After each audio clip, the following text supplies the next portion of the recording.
अस्सलाम वालेकुम नाज़रीन, आप सबको वॉइस विरसा के अंदर बहुत बहुत खुशामदीद।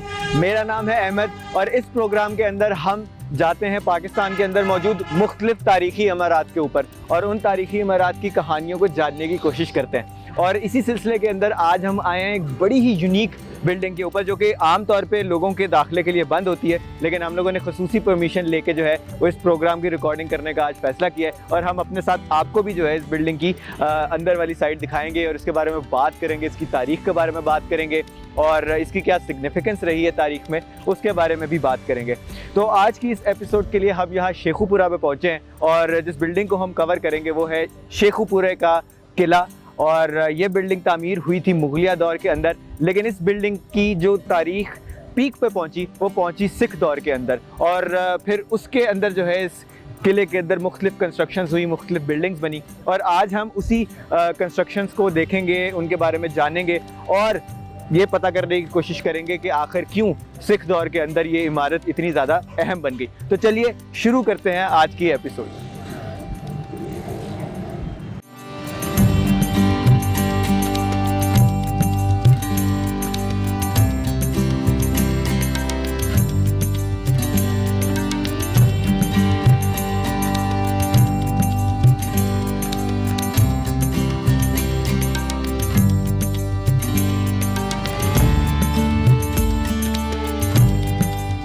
इस वक्त हम पहुंच चुके हैं शेखुपुरा किले के अंदर और जिस तरह कि आप मेरे पीछे देख भी सकते हैं इस टाइम पे यहाँ पे काफ़ी ज़्यादा मुरम्मत का काम जो है वो चल रहा है। और ये किला जो है, जैसे मैंने आपको पहले भी बताया, लोगों की एंट्रेंस के लिए कुछ अरसे के लिए बंद किया हुआ है और जब तक इसकी रेस्टोरेशन जो है वो कंप्लीट नहीं हो जाती तब तक ये आम पब्लिक के लिए बंद ही रहेगा। अब हम बात कर लेते हैं कुछ इस किले की तारीख़ के बारे में और थोड़ा सा जान लेते हैं कि किला कितना पुराना है और इसकी क्या सिग्निफिकेंस है। तो अगर हम तारीख़ी रिकॉर्ड्स को जानने की कोशिश करें तो हमें मिलता है कि सन 1607 के अंदर इसकी कंस्ट्रक्शन जो है वो किले की शुरू हुई। लोगों के मुताबिक, तारीखदानों के मुताबिक जो है इसकी कंस्ट्रक्शन शहंशाह जहांगीर ने शुरू करवाई थी, लेकिन ये रवायत जो है ये इतनी ज़्यादा मुस्तनद भी नहीं है। मुस्तनद है लेकिन इतनी ज़्यादा भी मुस्तनद नहीं है, क्योंकि कई लोगों का ख्याल है कि हो सकता है ये किला उससे भी ज़्यादा पुराना हो और शहंशाह जहांगीर के ज़माने में जो है इसकी एक तरह से आप कह लें रीमॉडलिंग हुई हो या दोबारा से इसके कुछ जो मेन स्ट्रक्चर्स हैं वो तामीर करवाए गए हों। तो ये सन 1607 से आगे तकरीबन सन 1646 तक मुख्तलिफ विज़िट्स शहंशाह जहांगीर के और शहंशाह शाहजहाँ के जो है वो इस इलाके में होते रहे। साथ ही हिरन मीनार मौजूद है, वहाँ पे भी वो अक्सर आते थे शिकार वगैरह खेलने। तो उस सिलसिले में ये किला भी जो है वो थोड़ी बहुत इंपॉर्टेंस का हामिल था। उसके बाद जो है ये किला बहुत देर के लिए ज़्यादा कुछ मुग़ल अहम पोस्ट या मुग़ल अहम सिटीज़ का या मुग़ल अहम स्टोरीज़ का हिस्सा नहीं रहा है। लेकिन फिर सिख दौर जब आया तब इस किले की सिग्निफिकेंस एक दफ़ा बहुत ज़्यादा फिर से बढ़ गई और महाराजा रंजीत सिंह के दौर में इस किले के अंदर बहुत ज़्यादा मेजर कंस्ट्रक्शंस जो हैं वो करवाई गई थी। तो आइए चलते हैं हम इस किले के अंदर इसकी दीगर स्ट्रक्चर्स को एक्सप्लोर करने और साथ साथ हम उनकी कहानियों को भी जानते जाएंगे। तो जिस तरह हमने पहले भी बात की कि मुगलिया दौर के अंदर जो है शहंशाह जहांगीर और फिर शाहजहाँ के यहाँ पे हुक्मरान होने के बाद ज़्यादा अरसे तक जो है ये किला कोई इतना ज़्यादा सिग्निफिकेंट नहीं रहा। मुगलिया दौर में जो है यही कहा जाता है कि एक तरह से आउटपोस्ट ही रही है शेखुपुरा का शहर। इसका नाम बिल्कुल शुरू में जहांगीरपुरा था और वो शहंशाह जहांगीर के नाम पर ही था। उनका निकनेम शेखू था और फिर इसी वजह से जो है आहिस्ता आहिस्ता इस शहर का नाम जो है वो शेखुपुरा पड़ता गया। और उसके बाद जो है कुछ अरसे के लिए यहाँ पर जो है शहज़ादा दारा शिकोह जो कि शाहजहाँ के बेटे थे, उनका एक तरह से स्ट्रॉन्ग होल्ड रहा। जब वो लाहौर के अंदर जो है अपनी पावर जो है वो जमा के बैठे हुए थे अपने वालिद साहब की आखिरी उम्र के अंदर, जब उनकी औरंगज़ेब के साथ जो है वो लड़ाई चल रही थी जो कि उनके भाई थे। फिर आखिर औरंगज़ेब की फ़तह हुई और औरंगज़ेब के ज़माने में इस किले की कोई इतनी ज़्यादा अहमियत नहीं रही। और फिर जो है लेटर मुग़ल पीरियड के अंदर जब मुग़लों के जो बाकी मेजर सिटीज़ थे, बाकी मेजर इलाके थे, वो मुग़लों के कंट्रोल से छिनते गए, तो आहिस्ता आहिस्ता फिर शेखुपुरा की थोड़ी बहुत अहमियत जो है वो जागना शुरू हुई। कहते हैं कि जब दुरानी बादशाह शाह जमान जो हैं वो लाहौर के ऊपर और पंजाब के ऊपर जो अटैक्स कर रहे थे और इस इलाके के ऊपर अटैक कर रहे थे, तो उन्होंने बड़ी स्ट्रैटेजी लड़ाई और उन्होंने जो है इस किले को भी फ़तह करने की कोशिश की। बड़ी जब जद्दोजहद के बाद उन्होंने किला फ़तह कर दिया तो पता चला एंड पे कि ये किला तो किसी के पास था ही नहीं, किसी फ़ौजों के पास था नहीं, यहाँ तो डाकू रह रहे थे। तो मतलब ये है कि ये किला एक तरीके से आप समझ लें कि एक बहुत ज़्यादा आइसोलेटेड सी चीज़ थी। मेन जो पॉलिटिकल पावर्स थे, मेन पॉलिटिकल गेन्स थे, उनके अंदर इसका कोई बहुत ज़्यादा हिस्सा नहीं था। लेकिन फिर जब सिखों का दौर यहाँ पे आना शुरू हुआ आहिस्ता आहिस्ता, तो सबसे पहले यहाँ पे एक सिख डाकू जिनका नाम इंदर सिंह था, उनकी यहाँ पे बड़ी जो है वो दहशत थी और ये किला उनके कंट्रोल के अंडर था। फिर उसके बाद जो है यहाँ पे लैणा सिंह जो है उन्होंने यहाँ पे जो है वो कब्ज़ा किया और उन्होंने जो है इंदर सिंह को फांसी की सज़ा दी और उसके बाद जो है उनकी यहाँ पर जो है वो धाक बैठ गई। और फिर जो है करते करते महाराजा रंजीत सिंह का दौर आ गया और महाराजा रंजीत सिंह ने जब पूरे पंजाब के ऊपर कब्ज़े कर रहे थे तो उन्होंने अपने बेटे जो कि बाद में उनके वली अहद थे और बाद में जाके राजा बने, महाराजा बने, खड़क सिंह, उनको भेजा था इस किले के ऊपर हमला करने के लिए और शेखुपुरा शहर के ऊपर कब्ज़ा करने के लिए।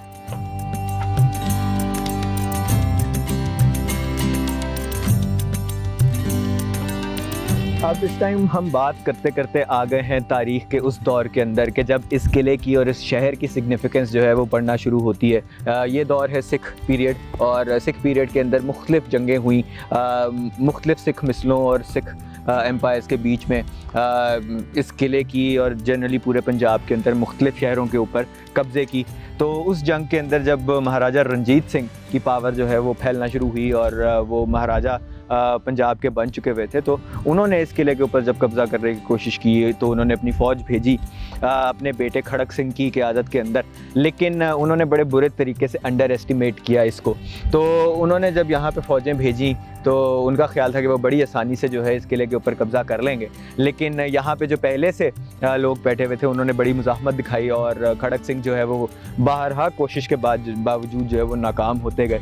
तो फिर खड़क सिंह ने जो है एक लेटर लिखा अपने वालिद साहब को, महाराजा रंजीत सिंह को, कि यहाँ पर जो है हमें मज़ीद फ़ौजें चाहिए क्योंकि किले के ऊपर कब्ज़ा करना जो है वो मुश्किल हो रहा है। ये पढ़ के महाराजा रंजीत सिंह जो है वो बहुत ज़्यादा गुस्से में आ गए, तैश में आ गए। उनको बड़ा गुस्सा आया कि ये कौन है भाई जो हमारी ताकत के आगे खड़ा हुआ है। तो उन्होंने फिर जो है फ़ौजें और भेजी और साथ वो ख़ुद भी आ गए और फिर उन्होंने जो है यहाँ पर जमजमा तोप जो है लाहौर से भिजवाई शेखुपुरा के अंदर, वो लेके आए यहाँ पे और फिर उस जमजमा तोप का इस्तेमाल करते हुए उन्होंने इस किले के ऊपर कब्ज़ा जमाया।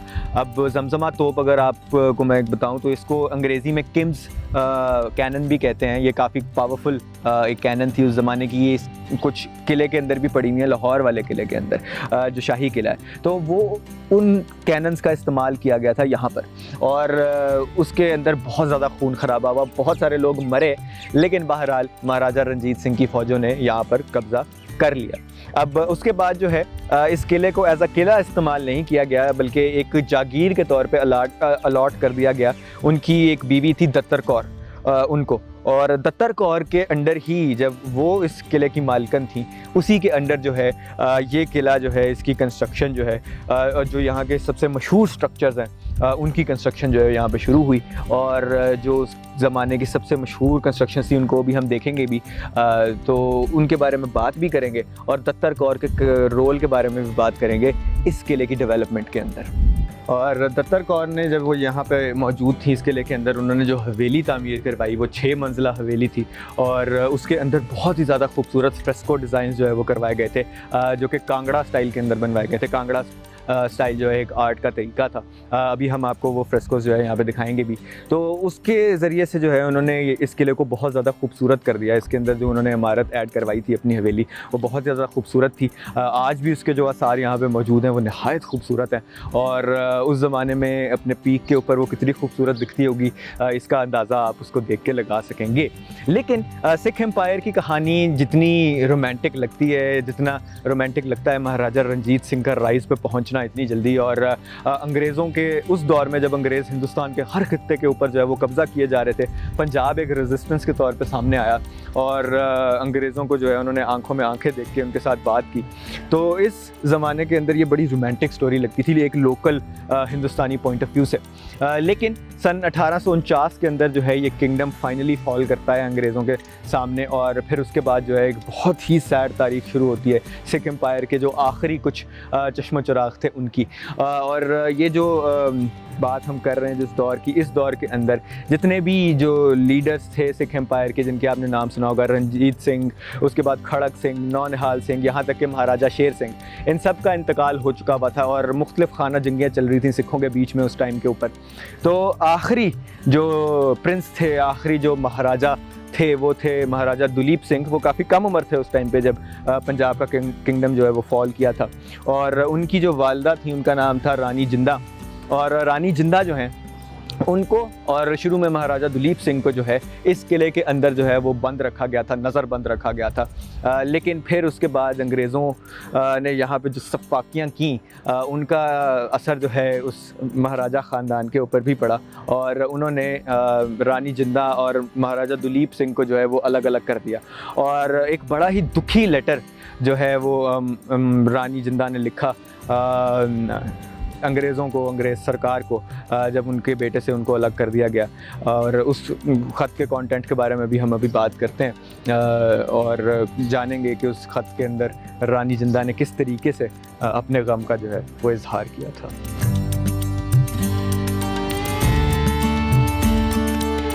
तो रानी जिंदा और महाराजा दुलीप सिंह को अलग करने का फ़ैसला जो है वो उस ज़माने में जो पंजाब में अंग्रेज़ों के एडमिनिस्ट्रेटर थे, जब उन्होंने नया नया कब्ज़ा किया था पंजाब के मुख्तलिफ़ इलाकों के ऊपर, तो उन्होंने जो है वो तजवीज़ दी थी कि महाराजा दुलीप सिंह को जो है वो यहाँ से निकलवाया जाए और उन्हें अलग किया जाए उनकी माँ से, माई जिंदा से। तो जब रानी जिंदा से अलग किया गया उनके बेटे को, तो उन्होंने एक बड़ा इमोशनल लेटर लिखा अंग्रेज़ सरकार को, जिसके अंदर उन्होंने उन्हें बहुत सारे वास्ते दिए, बहुत सारी मुख्तलिफ़ मिन्नतें दी कि आपने मेरे बेटे को मुझसे अलग करके जो है वो बड़ा जुल्म किया है। आपको उस खुदा का वास्ता जिसकी आप इबादत करते हैं, एक माँ को उसके बेटे से जुदा मत करें।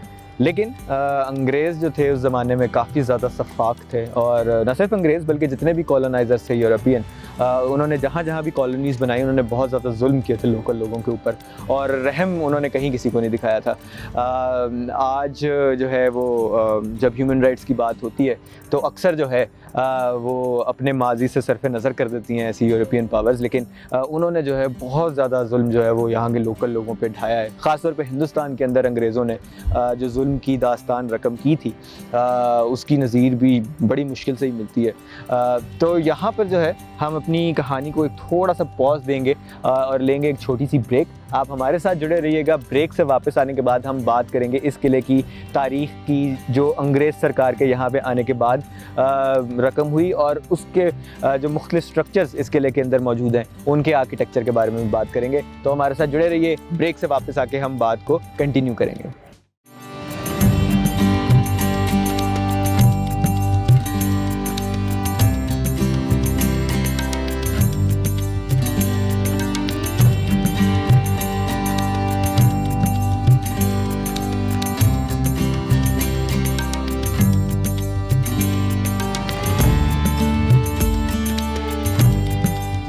Welcome back from the break नाज़रीन। ब्रेक पे जाने से पहले हम किला शेखुपुरा के बारे में बात कर रहे थे और उसकी तारीख़ के बारे में बात कर रहे थे और उसको बनाने वाले कौन थे, उसके अंदर अपना कंट्रीब्यूशन देने वाले कौन लोग थे और किस तरीके से जो है इसकी तारीख़ मूव करती है मुख्तलिफ़ सदियों के अंदर। तो अब हम आ चुके हैं 19वीं सदी के अंदर, जब सिख दौर का इख्तिताम हो गया था पंजाब के अंदर और बिल्डिंग जो है वो अंग्रेज़ों के हाथ में थी। तो अब अगर हम अंग्रेज़ दौर की तारीख़ को देखें तो सबसे पहले जो है इस किले को एज एन एडमिनिस्ट्रेशन हेडक्वार्टर्स इस्तेमाल किया गया था गुजरांवाला डिस्ट्रिक्ट के लिए। और उस ज़माने में ये किला, ये शहर शेखुपुरा का जो है वो गुजरांवाला डिस्ट्रिक्ट के अंदर आता था।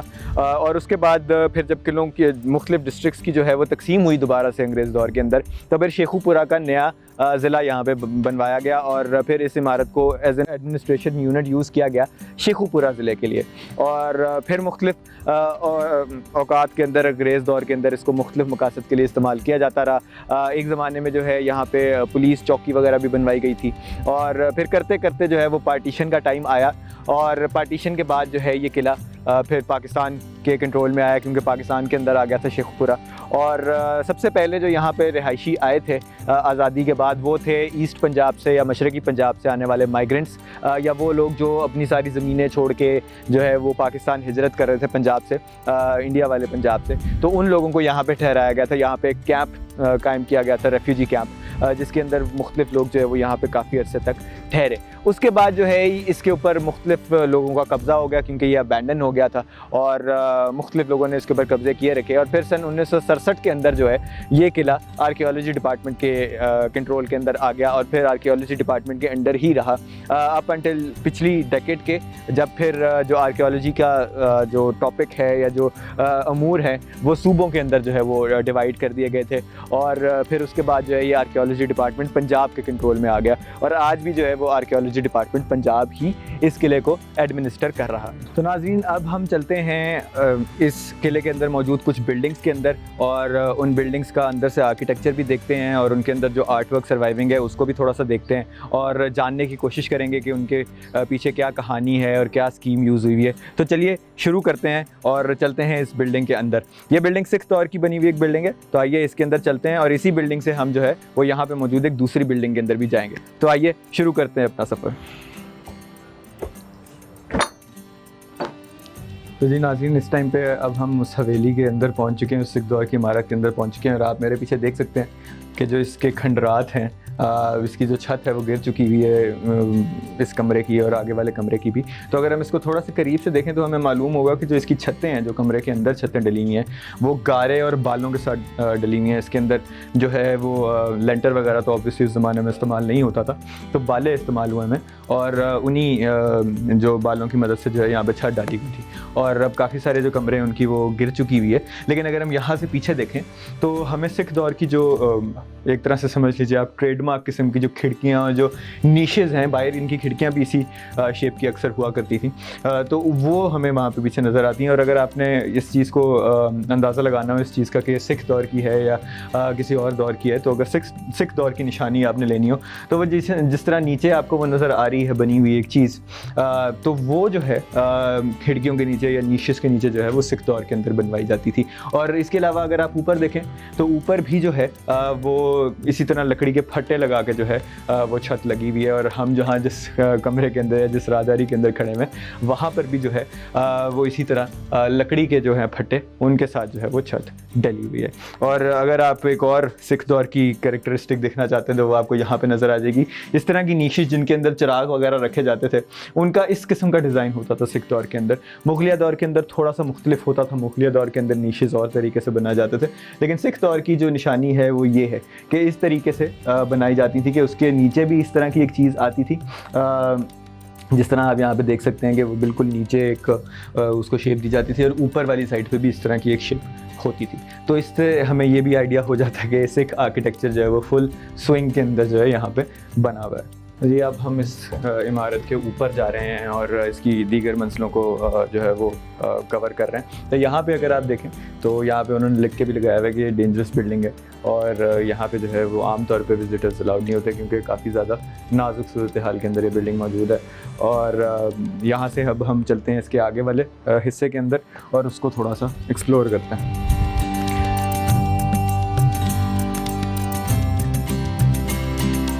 तो जी, इस टाइम पे हम मौजूद हैं इस हवेली के आप एक तरह से समझ सकते हैं कि जो ऊपर से जगह खुली हुई है और पीछे आपको जो है इस हवेली के कमरे नज़र आ रहे हैं। और अगर आप उन कमरों का आर्किटेक्चर एक दफ़ा अगर हम देखें तो वहाँ पे हमें नज़र आएगा कि कुछ लकड़ी के जो है वो साइड पे जो है वो बॉर्डर्स लगे हुए हैं और उनके ऊपर जो है वो मेहराबें बनी हुई हैं, आर्चेस बनी हुई हैं और उन आर्चेस के अंदर जो है वही स्टाइल कॉपी किया गया है जो सिख आर्किटेक्चर के अंदर यूजुअली आर्चेस का होता है। इसी तरह जिस हॉल के अंदर हम अभी इस टाइम पे खड़े हैं उसके अंदर भी इसी किस्म की जो है वो आर्चेस बनी हुई हैं। अगर आप इस साइड पे देखें तो ये सेंट्रल आर्च है इस जगह की। और अगर हम थोड़ा सा जो इसके अंदर प्रिजर्व्ड आर्ट वर्क है उसको देखें तो यहाँ पे हमें जो है वो आर्ट वर्क नज़र आएगा।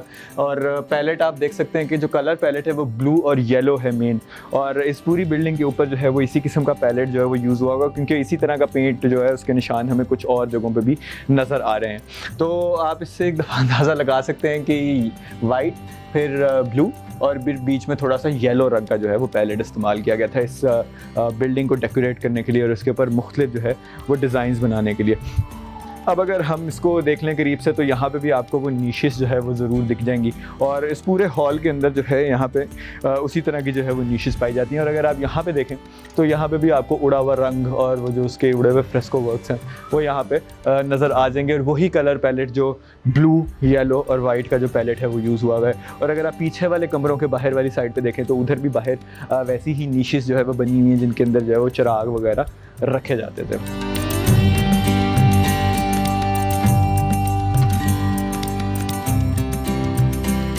नाज़रीन, अब यहाँ से हम इसी बिल्डिंग के साथ जुड़ी हुई जो एक साथ वाली बिल्डिंग है उसके अंदर जाएंगे। उसकी नीचे वाली जो फ्लोर्स हैं, जो नीचे वाली मंजिलें हैं वो बंद हैं एंट्रेंस के लिए, लेकिन हम उसकी ऊपर वाली जो स्टोरीज़ हैं उनके ऊपर जा सकते हैं, और उनका रास्ता जो है वो इसी इमारत के साथ इसी इमारत के अंदर से होते हुए जाता है। तो चलिए वहाँ भी चलते हैं। तो नाज़रीन, इस टाइम पे जो है अब हम उस बिल्डिंग से इस बिल्डिंग से साथ वाली बिल्डिंग के अंदर जा रहे हैं, और इस टाइम पे जहाँ पे हम मौजूद हैं ये एरिया जो है ये उसके बिल्कुल ऑपोजिट हॉल है जिस हॉल से अभी हम आ रहे हैं, और ये भी काफ़ी मखदूश हालत के अंदर है। लेकिन यहाँ पे जो मुख्तलिफ फ़ीचर्स हैं इसके वो थोड़ी बेहतर पोजीशन के अंदर हैं, थोड़ी बेहतर सिचुएशन के अंदर हैं, लेकिन जो आर्ट वर्क है इस बिल्डिंग के अंदर वो तकरीबन सारा ख़त्म हो चुका है, और छतें भी जो हैं इसकी काफ़ी नाजुक सूरत हाल के अंदर हैं इस टाइम पर। तो जी, हम दूसरी बिल्डिंग के अंदर एंटर हो चुके हैं, और इस बिल्डिंग के अंदर जो है वो एक स्टार्क डिफरेंस है साथ वाली बिल्डिंग के साथ, क्योंकि इस बिल्डिंग के अंदर जो आर्ट वर्क है वो काफ़ी हद तक सर्वाइविंग है। अगर आप मेरे पीछे भी देख रहे होंगे इस टाइम पे तो यहाँ काफ़ी सारी पेंटिंग्स, काफ़ी सारे जो ओरिजिनल कलर्स हैं वो यहाँ पे आपको मिल जाएंगे, जिसके अंदर ग्रीन, येलो और रेड रंग का जो पेंट है वो यूज़ हुआ है। लेकिन असल जो खूबसूरती है वो हमें इसके साथ वाले कमरों के अंदर नज़र आएगी। तो एक नज़र ज़रा हम उन कमरों के ऊपर डाल लेते हैं। तो जी, इस टाइम पे हम दाखिल हो चुके हैं उन हॉल्स के अंदर, और आहिस्ता आहिस्ता अब हम एक्सप्लोर करेंगे उन कमरों को कि जहाँ पे वो खूबसूरत तरीन फ्रेस्कोस जो हैं वो प्रिजर्व्ड हैं। अगर आप यहाँ से ही शुरू करें तो देखिए कितनी खूबसूरती से जो ये पेंटिंग है बनाई गई। इसका ऑल्दो जो शक्ल है वो यहाँ से गायब हो चुकी है, लेकिन साथ वाले कमरों में शक्ल वाली तस्वीरें भी जो है वो मौजूद हैं। और अगर इस दीवार को हम देखें तो इसके ऊपर भी बहुत ज़्यादा जो है आर्ट वर्क जो है वो सर्वाइविंग है, और यहाँ पे आप देखें कि फ्लोरल पेंटिंग्स के साथ साथ जो है ऊपर जानवरों की तस्वीरें और इंसानों की तस्वीरें भी इस तरह से बनी हुई हैं। तो ये जो है एक साख मूवमेंट है away from like Mughal era, और इस बिल्डिंग के बारे में कंट्रास्टिंग रिपोर्ट्स हैं कि ये मुग़ल एरा की है या सिख दौर की है, लेकिन फ्रॉम माय ओन रिसर्च और जो आर्ट वर्क यहाँ पे हम देख रहे हैं उससे यही चीज़ वाज़े हो रही है कि यही वो दत्तर कौर की हवेली है जिसके बारे में हमने शुरू में बात की थी, और जो इसके अंदर आर्ट वर्क है मुख्तलिफ वो इसी बात की निशानदेही कर रहा है कि ये सिख दौर का आर्ट वर्क है। और एक और बड़ी इंटरेस्टिंग बात जो इस कमरे के अंदर है, अगर आप इसकी छत को देखें, इसकी सीलिंग को देखें तो ये काफ़ी ज़्यादा डिफरेंट है बहुत सारी और छतों के हिसाब से। लकड़ी से ही बनी हुई है, और इसके अंदर भी देखें लकड़ी का इस्तेमाल करते हुए और पेंट्स का और कलर्स का इस्तेमाल करते हुए किस कदर खूबसूरत डिज़ाइन बनाए हुए हैं, जो कि काफ़ी हद तक जो है अभी मध्यम हो गए हैं। लेकिन अगर आप गौर से देखेंगे बीच में तो आपको फूलों की तस्वीरें जो हैं वो बड़ी खूबसूरत फूलों की तस्वीरें नज़र आएंगी इस पूरे बॉर्डर के ऊपर, और अंदर जो लकड़ियों के छोटे छोटे टुकड़े लगा के जो है वो जोड़ के जो सीलिंग बनाई गई है वो काफ़ी ज़्यादा खूबसूरत है। और अब हम यहाँ से चलते हैं साथ वाले कमरे के अंदर और एक दफ़ा उसको भी एक्सप्लोर करते हैं कि उसकी क्या हालत है। तो ये हम बेसिकली ऊपर वाले कमरे के ऊपर वाली मंजिल के मेन हॉल में हैं इस टाइम पे, और यहाँ पे आप देख सकते हैं कि जो पिलर्स हैं ये भी सिख दौर के जो है वो ट्रेडमार्क पिलर्स हैं, और इसके ऊपर आप देख सकते हैं फ्रेस्को वर्क काफ़ी हद तक जो है वो मध्यम हो चुका है। लेकिन जो सही मानों में जो खूबसूरती इस बिल्डिंग के अंदर जो प्रिजर्व है इसके फ्रेस्कोस के अंदर वो इसके साथ वाले कमरे के अंदर है। तो आइए आप ज़रा मेरे साथ वहाँ पे भी हम देख लेते हैं। तो यहाँ पे अगर आप पीछे देखेंगे तो आपको बहुत सारी फ्रेस्कोस, बहुत सारी खूबसूरत तस्वीरें जिसके अंदर बहुत सारी मुख्तलिफ ख़वातीन, शहज़ादे और ये सारा कुछ जो है वो दिखाया गया है। तो वो अगर आप यहाँ से देख सकें तो ये जो पेंटिंग्स हैं ये बेसिकली कांगड़ा स्टाइल की पेंटिंग्स हैं, और जो कांगड़ा स्टाइल है वो बेसिकली हिंदू आर्ट से इन्फ्लुएंस्ड है, और उसके आप मुख्तलिफ जो है वो एलिमेंट्स देख भी सकते हैं। अगर आप यहाँ पे देखें तो कांगड़ा स्टाइल एक तरह से कह लीजिए कि हिंदुज़म में एक गॉड हैं, बहुत ज़्यादा रिवर्ड गॉड हैं, कृष्ण भगवान को कहते हैं। तो उनकी रास लीलाओं से इंस्पायर्ड जो है वो यहाँ पे पेंटिंग्स बनाई गई हैं, यहाँ पे भी आप देख सकते हैं। और हो सकता है कि ये कृष्ण जी की ही तस्वीर बनाई गई हो या उनसे इंस्पिरेशन लेके जो है वो यहाँ पे ये पेंटिंग बनाई गई है। और इसी तरह की जो पेंटिंग्स हैं, इसी तरह के जो सारे डिज़ाइंस हैं वो यहाँ पे मुख्तलिफ दीवारों के ऊपर बने हुए हैं। और आई थिंक ये one of the most preserved अगर हम कोई आर्ट वर्क फ्रेस्को वर्क देखें यहाँ पे, तो वो हमें यहाँ पे इसी कमरे के अंदर नज़र आएगा, इस हवेली। इस बिल्डिंग के अंदर आपको बहुत सारे मुख्तलिफ आर्किटेक्चर्स और बहुत सारे मुख्तलिफ आर्ट इन्फ्लुएंसेस का बहुत खूबसूरत संगम नज़र आएगा। जैसे कि अभी हमने बात की कि जो इसके पिलर्स हैं जनरली, या जो इसका आर्किटेक्चर का स्टाइल है, वो काफ़ी हद तक जो है वो सिख आर्किटेक्चर के ऊपर बेस्ड है। और इसके अलावा कुछ मुग़ल आर्किटेक्चर के एलिमेंट्स भी हैं, जैसे फ्लोरल डिज़ाइंस और कुछ कलर थीम्स वगैरह। लेकिन इसके अंदर बहुत इंपॉर्टेंट मिक्सिंग जो है वो एक कांगड़ा स्टाइल ऑफ पेंटिंग्स की भी है, जैसे कि हमने फ्रेस्कोस देखे हैं अभी, जो कि एक हिंदू आर्ट से आ रहे हैं। कांगड़ा बेसिकली इंडिया स्टेट है, हिमाचल प्रदेश, वहाँ पे जो है शुरू हुई थी, उस इलाके में कांगड़ा किंगडम था, वहाँ से शुरू हुई थी ये आर्ट। तो वो भी यहाँ पे हमें नज़र आती है और एक काफ़ी हसीन इम्तज़ाज है पंजाब की मुख्तलिफ हिस्सों का और पंजाब के मुख्तलिफ हिस्सों के कल्चर का, क्योंकि उस ज़माने में हिमाचल प्रदेश भी जो है वो पंजाब का ही हिस्सा हुआ करता था। और काफ़ी अरसे बाद तक जो है, इवन पार्टीशन के बाद इंडिया में काफ़ी अरसे तक हिमाचल प्रदेश पंजाब का हिस्सा रहा है। तो पंजाब की तारीख़, पंजाब की कई 100 साल की तारीख़ जो है वो इस इमारत के अंदर महफूज है। और आई होप कि महफूज ही रहे, और जो इसके ऊपर रेस्टोरेशन का काम चल रहा है उसके अंदर इन फ्रेस्कोस को, इन आर्ट वर्क्स को जो है वो अच्छे तरीके से प्रिजर्व किया जा सके। तो जी, इस टाइम हम वापस उस पहली वाली बिल्डिंग के अंदर आ गए, और यहाँ से जो है आप वो वाली बिल्डिंग देख सकते हैं जो कि दत्तर कौर की बनाई हुई हवेली है। और वहाँ से अभी हम आ रहे हैं जिस बिल्डिंग के अंदर बहुत खूबसूरत फ्रेस्कोज हुए थे, वहाँ से अभी हम आए हैं वापस इस वाली बिल्डिंग में। और अब यहाँ पे जो है हम एक छोटी सी एक और बिल्डिंग है उसको एक्सप्लोर करते हैं। तो अगर आप इस तरफ देखेंगे तो ये एक पुराने गुरुद्वारे की बिल्डिंग है जो यहाँ पे मौजूद है, जो उसी दौर में जो है बनवाई गई थी। और ये छोटा सा गुरुद्वारा है, प्राइवेट गुरुद्वारा है, रॉयल फैमिली के लिए उन्होंने इसको तामीर करवाया था। और आप इसके ऊपर देख सकते हैं बड़े अच्छे से कि जो इसकी वही वाली जो मैं आपको कह रहा था, जो नीशेस की और पहचानने की कि ये सिख आर्किटेक्चर है, सिख आर्किटेक्चर की बिल्डिंग है, वो आपको यहाँ भी नज़र आ जाएगी। और ये जो आप ऊपर स्टाइल देख रहे हैं, ये गुंबदों पे भी सिख दौर में काफ़ी ज़्यादा यूज़ होता था। और उसके नीचे फिर आपको वो एक छोटी सी चीज़ नज़र आ रही है। और ये जो चीज़ है इसको सिख आर्किटेक्चर में काफ़ी कॉमन है इसका यूज़ जो है। और ये जो कमरा है ये मुख्तस था एज अ गुरुद्वारा, जब यहाँ पे सिख जो लोग थे, सिख जो रजीम थी, सिख एम्पायर था, उसके लोग यहाँ पर रहा करते थे।